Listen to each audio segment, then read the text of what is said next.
Welcome to the Diff. My name is Ross. I am the Media and Social Media Manager for Systemic Initiatives at the Ellen MacArthur Foundation, and I am delighted to be joined in the studio by my esteemed colleague, Kinga Gardine, Diff Programme Manager. Hi. Hi, Kinga.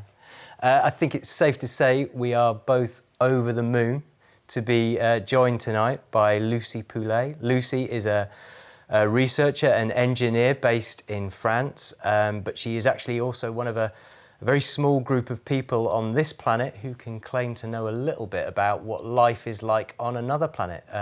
Lucie has taken part in 4 analog missions to Mars, which are basically a simulated mission where the conditions of what life would be like if you were on a scientific outpost 54 million kilometres from Earth, what those conditions would be like.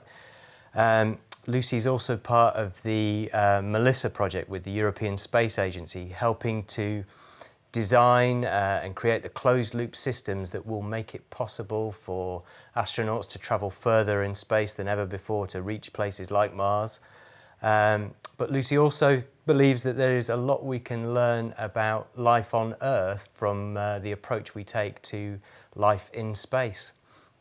During this diff session, we'll keep an eye out on the comment box next to the webpage and on social media using the hashtag ThinkDiff. So if you have any questions, any comments, do put them through.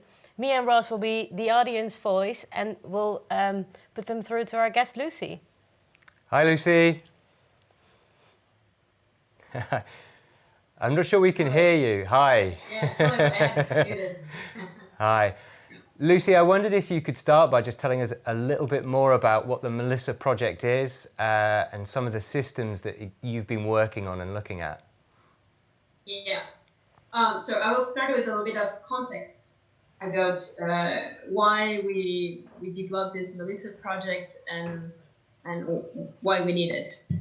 So we have the International Space Station that is 400 kilometers above our heads. And if we compare this to the distance from the Earth to Mars, Mars is 1 million times further away from the Earth than the International Space Station. Because when Mars and the Earth are the furthest apart, it's 400 millions of kilometers apart. So when there is a problem on the International Space Station, or if there is a problem, people can come back to the Earth within a few hours. And they also can get resupply from Earth regularly. This is what happens. Cargo ship resupply the International Space Station every few months with oxygen, water, food. This cannot work for a Mars mission because it already takes 6 to 8 months to reach the planet. And per day, a human being needs about 5 kilograms of oxygen, water, and food to survive. So if we do the math, for a 1,000-day mission with a 6-people crew, this adds up to be 30 tons. So these would mean a huge mass to bring to the red planets. So recycling, in this case, is really the key for long-duration space missions. So we need a system that can regenerate the air, recycle water, treat wastes, and produce food. This is what we call a regenerative life support system. So the European Space Agency has been working for nearly 30 years on a research project whose aim is to provide a closed loop life support system. So this project is what we call Melissa, the microecological life support system alternative. It's an artificial ecosystem which is divided into 5 independent compartments. They are based on recycling and circularity.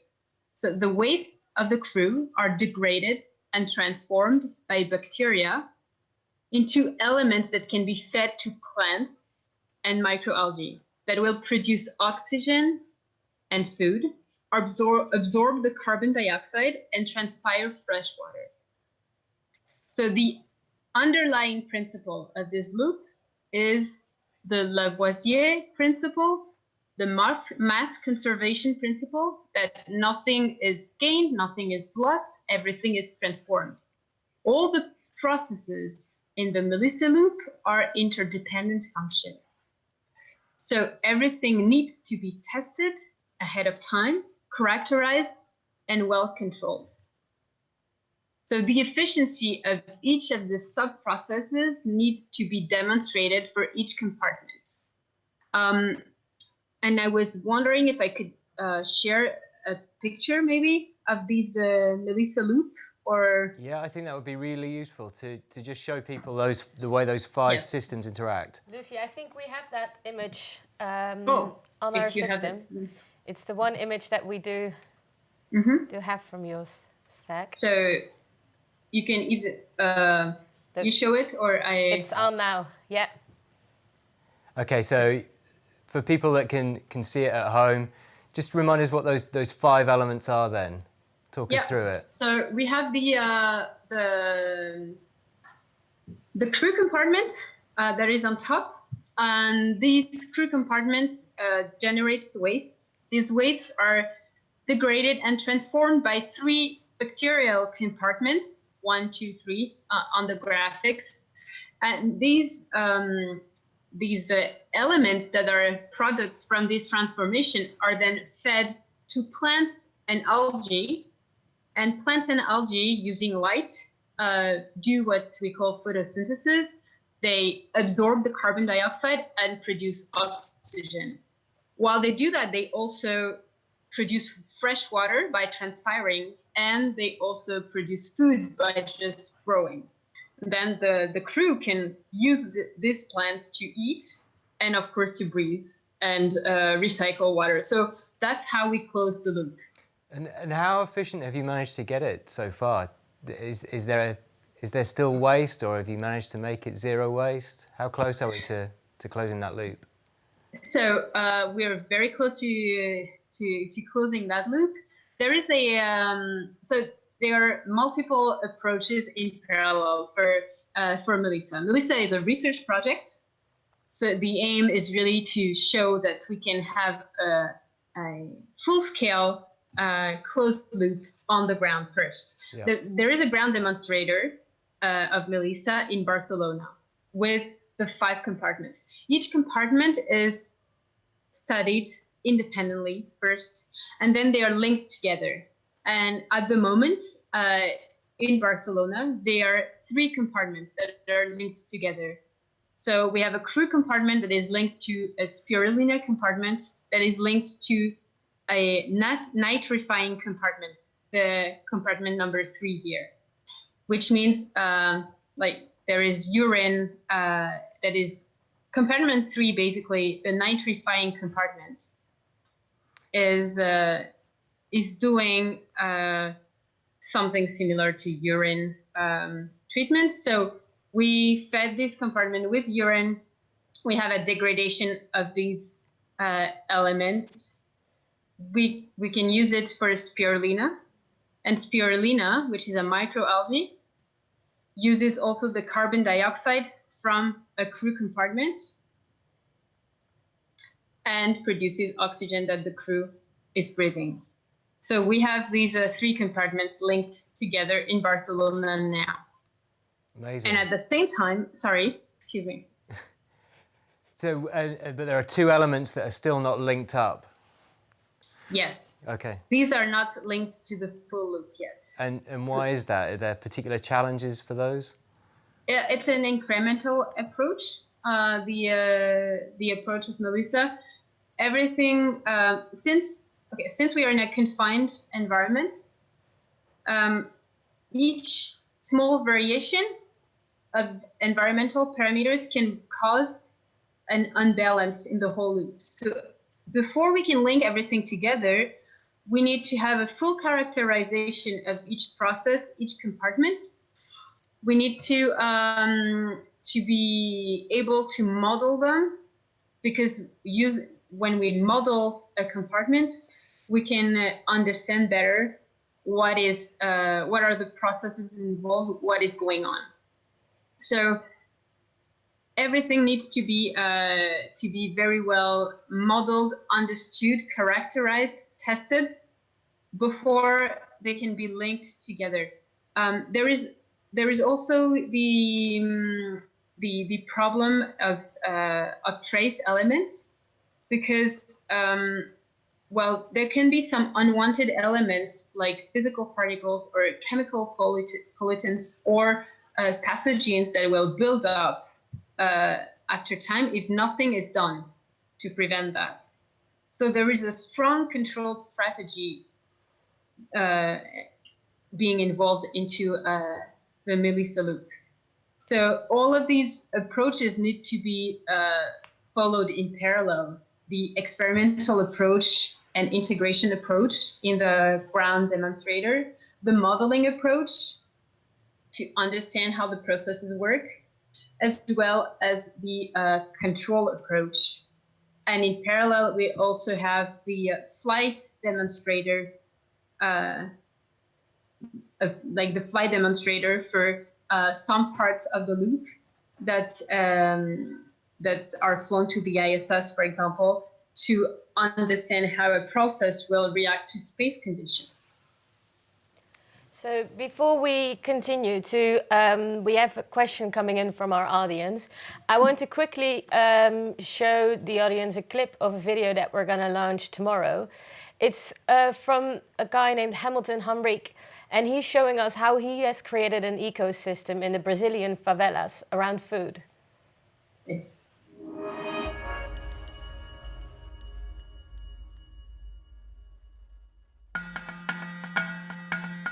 Problemas relacionados a péssimos hábitos alimentares na comunidade é a coisa mais comum possível. Então a ideia que a gente tinha era de levar alimentação saudável para a comunidade. Mas da onde vem um produto? Eu não estava atento para isso, eu preciso do produto ali. Então a gente começou a incentivar que tivesse a agricultura dentro da comunidade para ficar mais perto, para que a gente comprasse e que a comunidade também fosse privilegiada em ter acesso àquela alimentação. E aí eu vi uma oportunidade de negócio. O desenho estava perfeito e agora vamos vender.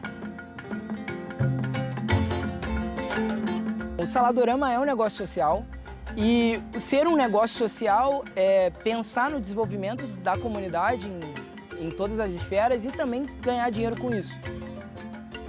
Um dos maiores desafios é criar um modelo de negócio sustentável dentro de uma periferia com uma proposta tão desafiadora que é mudar uma cultura de alimentação. Desse modelo, que começou a fazer muito sentido, a gente começou a replicar para outras comunidades. O funcionamento da economia local nas periferias traz primeiro um resultado gigante, que é a empregabilidade. Mas quando esse dinheiro ele faz o giro dentro da própria comunidade, os serviços dentro da comunidade melhoram, as pessoas têm mais qualidade de vida. Então eu acredito que essa evolução de negócio social, ela vai passar a ser negócios de impacto social. Vão ser empresas de impacto social, são empresas que se preocupam não só com a venda do seu produto, mas qual é o ciclo que esse dinheiro faz e qual é o impacto que a empresa em si causa na sociedade. Meu nome é Hamilton Henrique, tenho 30 anos, morador de Recife e sou fundador do Saladorama.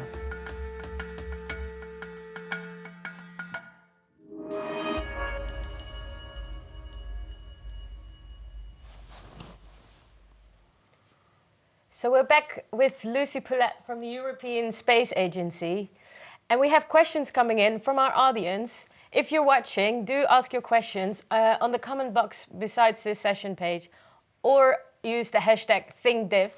And we have a question coming in from James. He's asking, just to be clear, how much of a closed loop is this?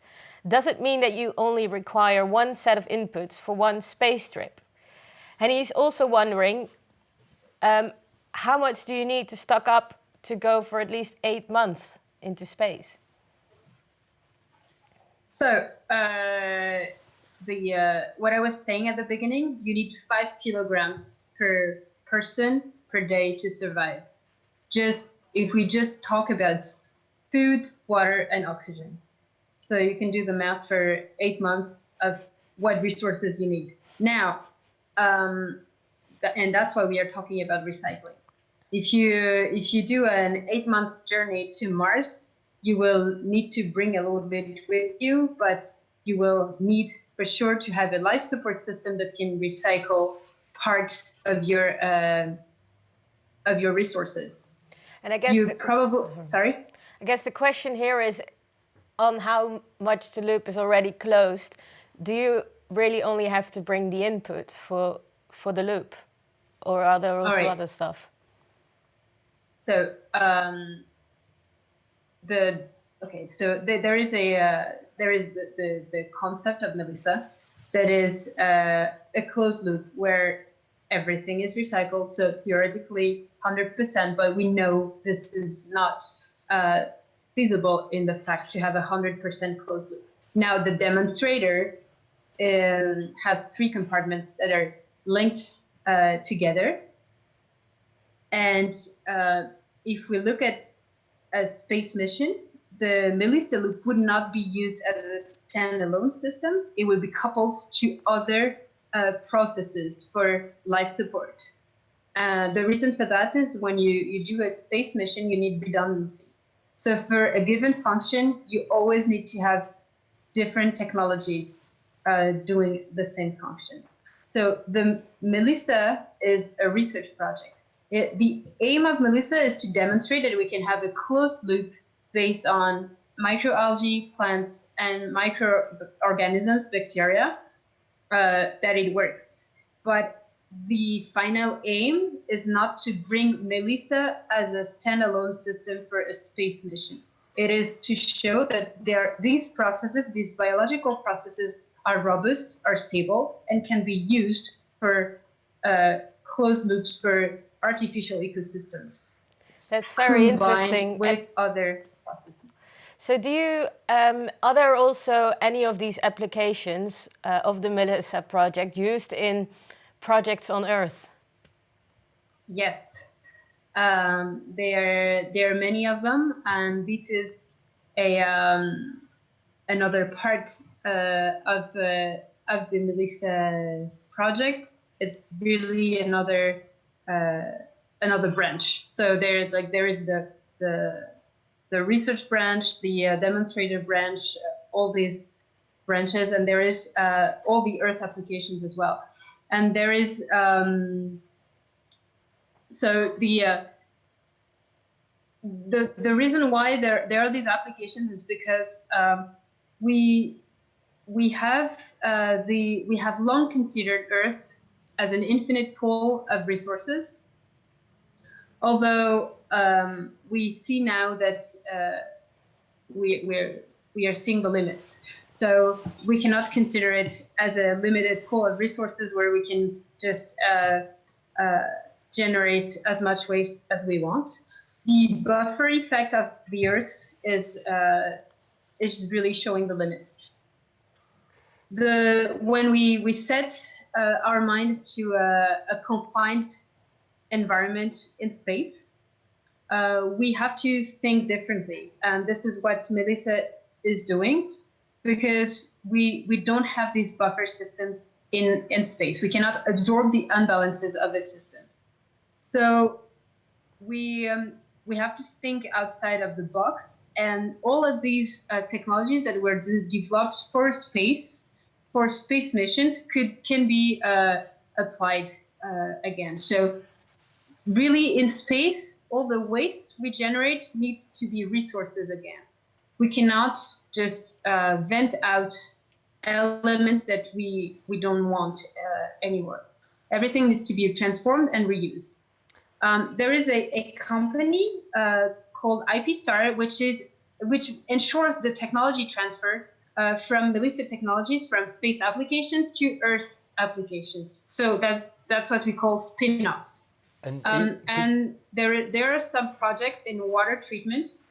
For example, the biosphere technology for water treatment that is used in Europe. It's marketed by Veolia. It was initiated by a Melissa water treatment technology. And is that being used on a big scale? Sorry? Is that being used on a big scale now?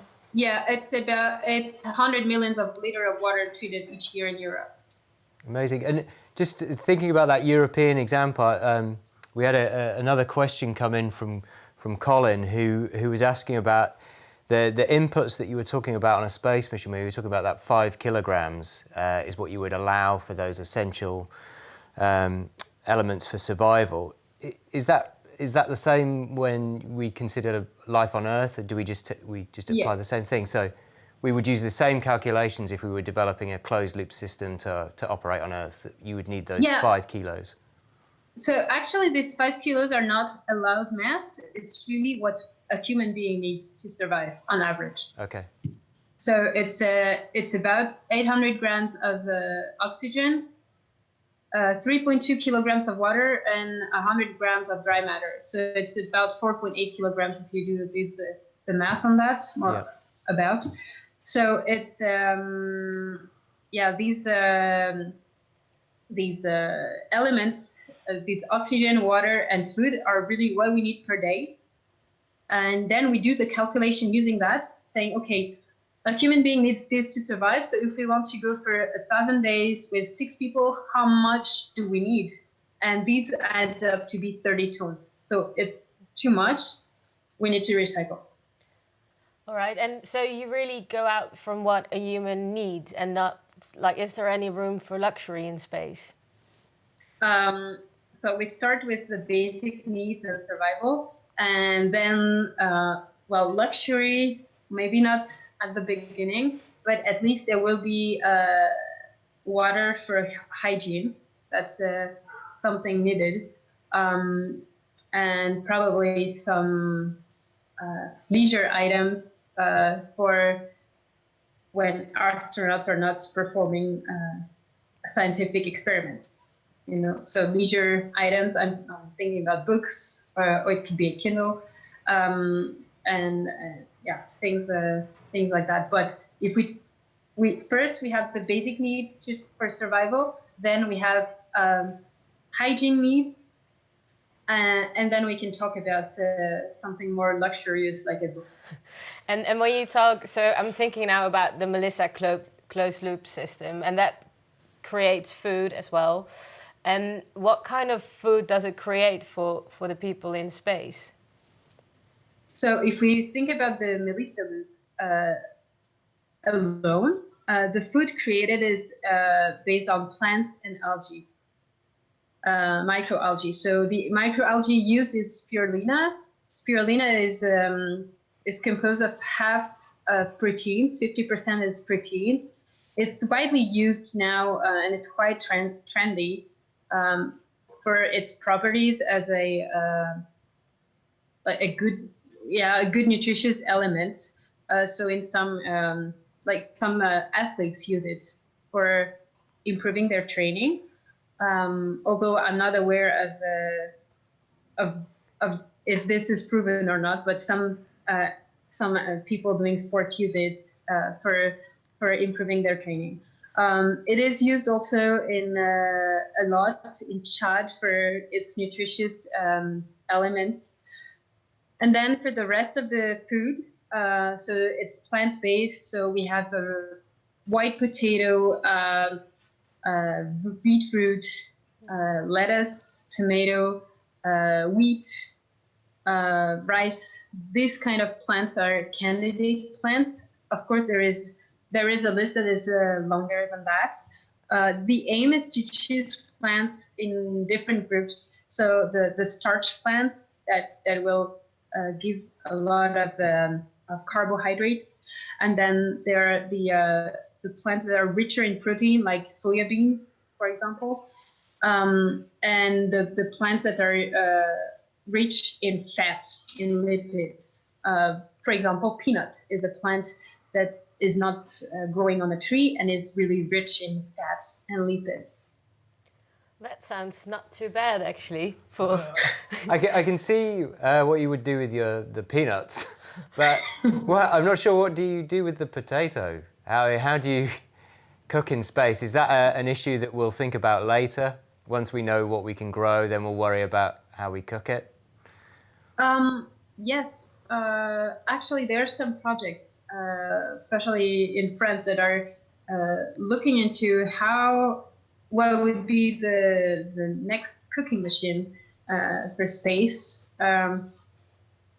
considering the inputs we can have from growing plants in space, especially within Melissa. looking at what candidate plants have been chosen, they have developed, they're trying to develop nowadays a concept of all-in-one kitchen where you would put your elements and have a almost ready-to-eat meal in the end. Because something to think about is if during the travel, when you're in weightlessness, if you want to slice a tomato, you cannot even do that because of the forces. If you slice something, you will end up at the other end of the room. These are the things you need to know when you're making a salad in space. Yes, exactly. We're just going to now take a quick look at some of the other things that are coming up in the diff. So there's plenty to look forward to. This is just the start, and here's a short film to tell you a little bit about it. Hi, I'm Lou, and I'm really looking forward to 1 p.m. tomorrow, when Michael Pollan, the renowned architect inspired by biomimicry, will be discussing how new digital tools, coupled with vastly superior processing power, have opened up a world of possibilities for architectural design. Following Michael at 5 p.m, and again from the live studio, our guest speakers, Frederico Duarte and the Foundation's Emma Chow, will be talking about feeding 1/5 of the world's population who currently reside in China. We'll be hearing how the entrepreneurial Chinese are tackling the challenge of securing enough food for the many by applying circular economy principles. And don't forget, there is still time to catch up and give your comments on yesterday's session when the Foundation's Emma Fromberg and Marco Maloney got us to grips with the basics of the circular economy in just 30 minutes. It was a fantastic session, which has really opened up the channels of discussion, and you can be part of it. So head now to thinkdiff.co and let us know what you think. So we're back with Lucie Poulet, and I have a question for you. A place that's quite close to my actual home in the Netherlands is the Amsterdam Arena. It's a football stadium of Amsterdam football team. And I know that there is a project that is all around urine from the Melissa research. Can you explain the audience a bit about this example? Yeah, so this is also a spin-off from technologies that they were developed within the Melissa project. So students from the University of Applied Science of Haas have worked together with Melissa, with IP Star, this is a spin-off company, to research about urine collection as a nutrient source to make a fertilizer for the grass of the soccer stadium in Amsterdam, the Arena Amsterdam Stadium. So people are not drinking their urine. No, it's not for recycling urine into potable water here. It's to use it as a fertilizer in the grass. And are there any other examples that you can tell us about applications on Earth from the Melissa project?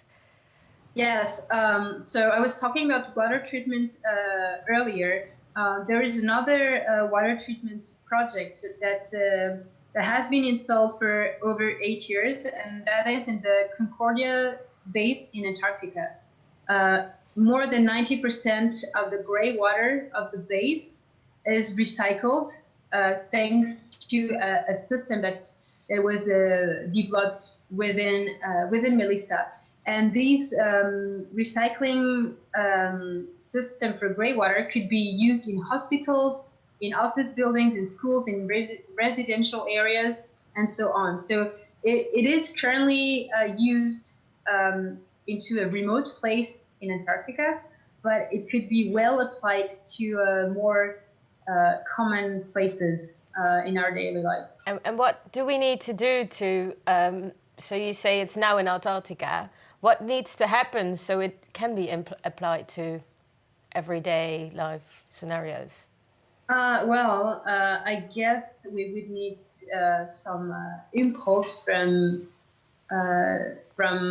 local populations who want it.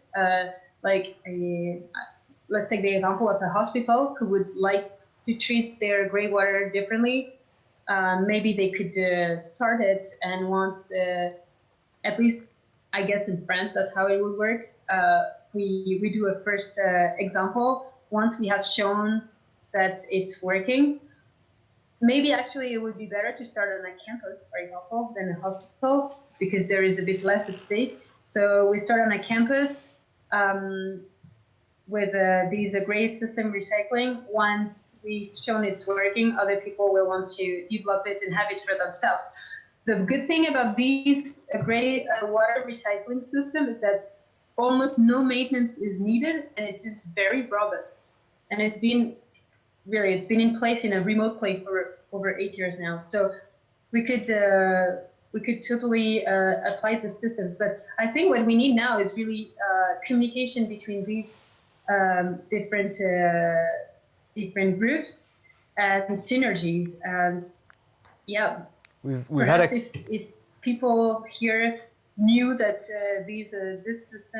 this robust system has been in place and is working, they would want to implement it in their houses or in their buildings. We've had a question actually from Melanie, who suggests that maybe that cost might be a barrier. I imagine that the budgets to allow you to put these systems in place for life on Mars or for even in Antarctica, they're well-funded research projects. But how realistic is it that we could develop those systems and have them on a domestic level, or even on a commercial? Do you know? Well, so in terms of costs, yeah, for the system in Antarctica, I would guess that since this system really requires very, very low maintenance, if it is applied on a large scale, then the cost will go down. Yeah. And if you don't need to have so much maintenance, then of course it's working for everybody.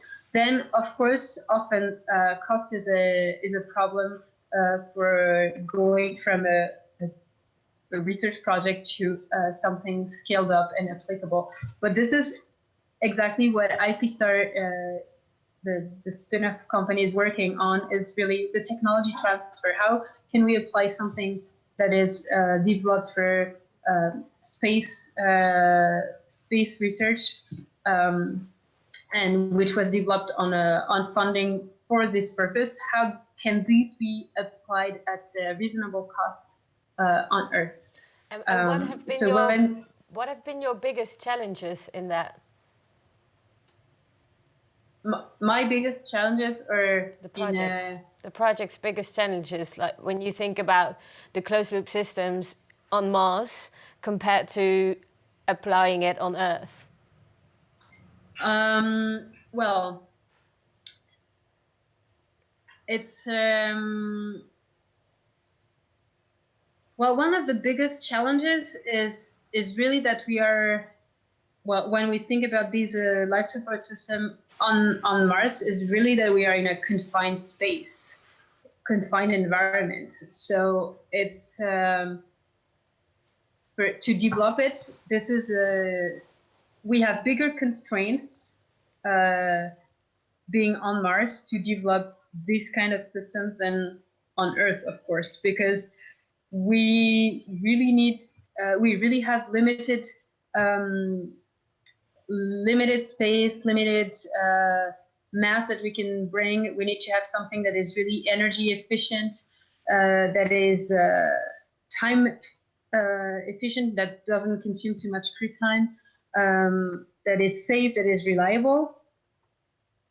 And so it's the constraints are more on the Mars side. Then applying this to Earth systems, it is more about acceptability by people, and probably cost as well, and a political will to actually make changes into systems that have been like that for many years. And that's like a big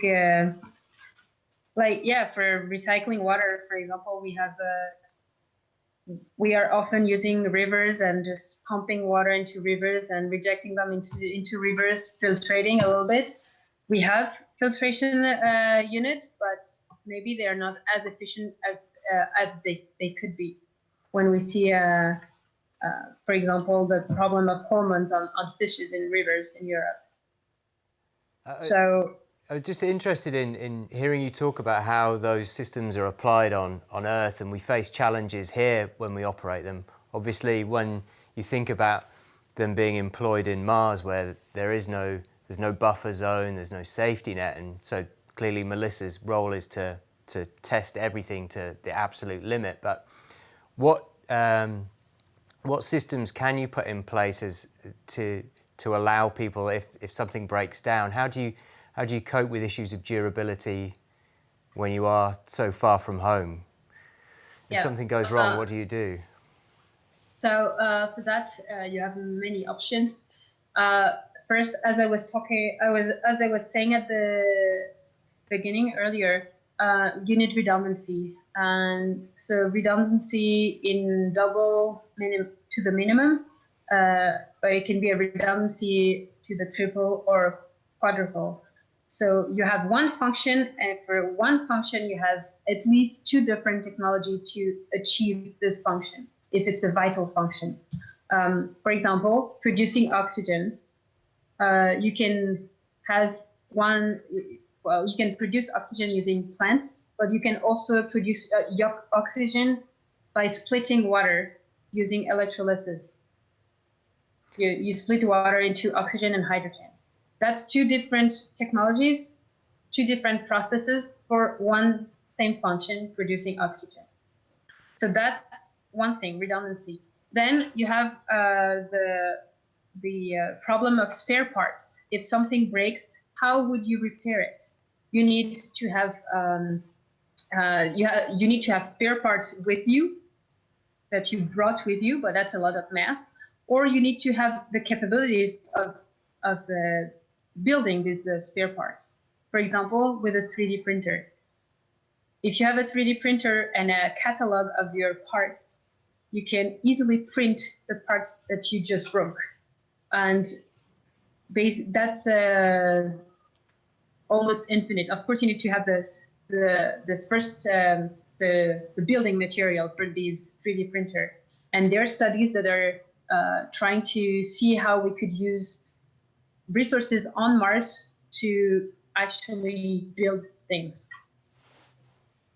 I can't help but think when you were describing about everything going wrong about Matt Damon in The Martian. But films like that, how close do they get to actually representing what those scenarios might be like? So when things started to go very badly for him, I think he was using that principle of redundancy and trying to do many different things with objects and systems that weren't maybe designed to do that as their primary function. How close did they get to what it might actually be like? Well, so it's a good story. No, it's quite real. Well, it's quite realistic on many aspects. Not everything.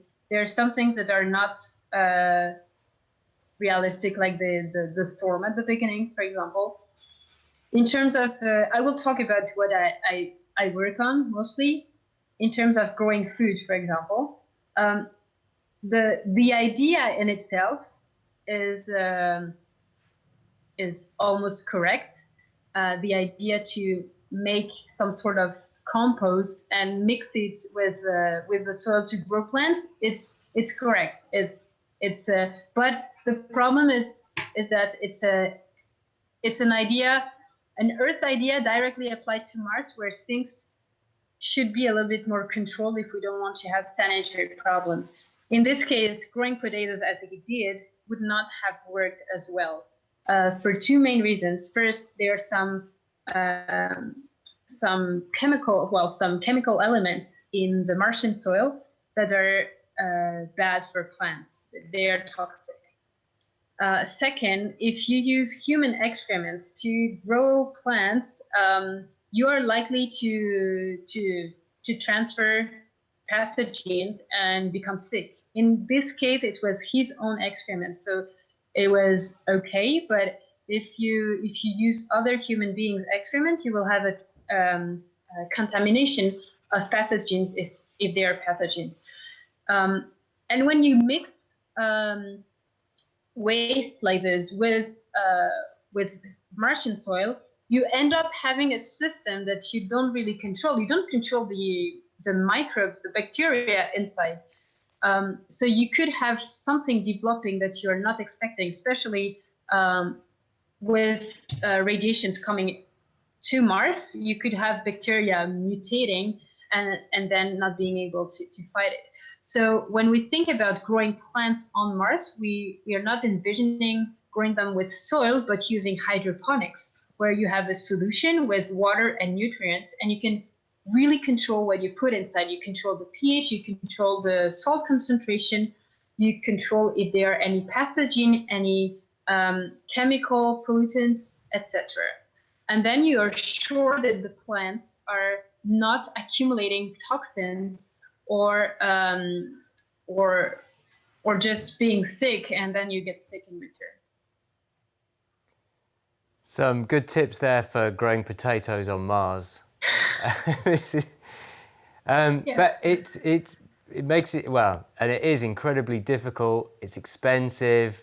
It's so risky. And Malin has actually asked, why do we want to go to Mars? What do you think it is about this idea of traveling to Mars that has really captured the imaginations of like the last few generations? Why do you think we invest so much time in looking at that experiment? Yeah, well, that's a good question. Well, one, I think that the first dimension of a trip to Mars is exploration. It's really to look further into the solar system and to explore. That's that's a basic way of being of humans. Then there is the dimension of science. Mars has evolved differently than Earth, but in the past they were really close. There was a lot of liquid water on Mars, and Mars had an atmosphere at some point. For some reasons, probably that the core of Mars stopped rotating, Mars lost its magnetic field. Because it lost its magnetic field, it's unable to retain its atmosphere around the planet. So the atmosphere on Mars is very thin. And because it is so thin, the pressure on its surface is very low. So there is no more liquid water on Mars. It's in the form of ice. But in the history of what we know from the planet, it had liquid water about the same time when life developed on Earth. So there is a possibility that there is a fossil life on Mars, that there has been life at some point in history on Mars. So one of the reasons to go to Mars is to look for this ancient life, to see if there was some life, if there is still some life, and to study the geological history of the planet as well. Because if we study the geological history of Mars, we understand better our history, the history of our planet. Because they're both telluric planets, rocky planets, so they were built at the same moment in the solar system. So studying Mars is really very important for understanding where we come from. And we can do that with robots, with rovers. That's what we've done for the past decades. But if you look at how much distance Curiosity has done on Mars in over 6 years, and how much distance astronauts of the Apollo missions have done in 72 hours on the lunar surface, it's just not 72 hours, in less than that. So it's just double. Well, I think it's not comparable. Humans can go really further away in less time, because rovers, we need to operate them from Earth, and we have a 20 minutes delay, well, 40 minutes in total. So we cannot we cannot continue doing efficient science without having humans going there and taking initiative as well. Robots at the moment study only what we tell them to study, but maybe there are things that humans would see and would study on their own initiative that we cannot see from Earth. So that's the main reasons why we want to go to Mars. Great. Well, thank you so much for joining us tonight, Lucie. It's been an incredible session. We loved hearing about what it would really be like if we were in Mars, but also the lessons that maybe we can start to apply from the work of Melissa to life on Earth. Those closed-loop systems seem like an incredible opportunity. Well, thank you for having me. It was a pleasure to be with you. Thanks. Don't worry, if you enjoyed that session and you've only just joined us on the diff, we've got plenty more to come. Head to thinkdiff.co to find out more. And yeah, thank you very much for joining us.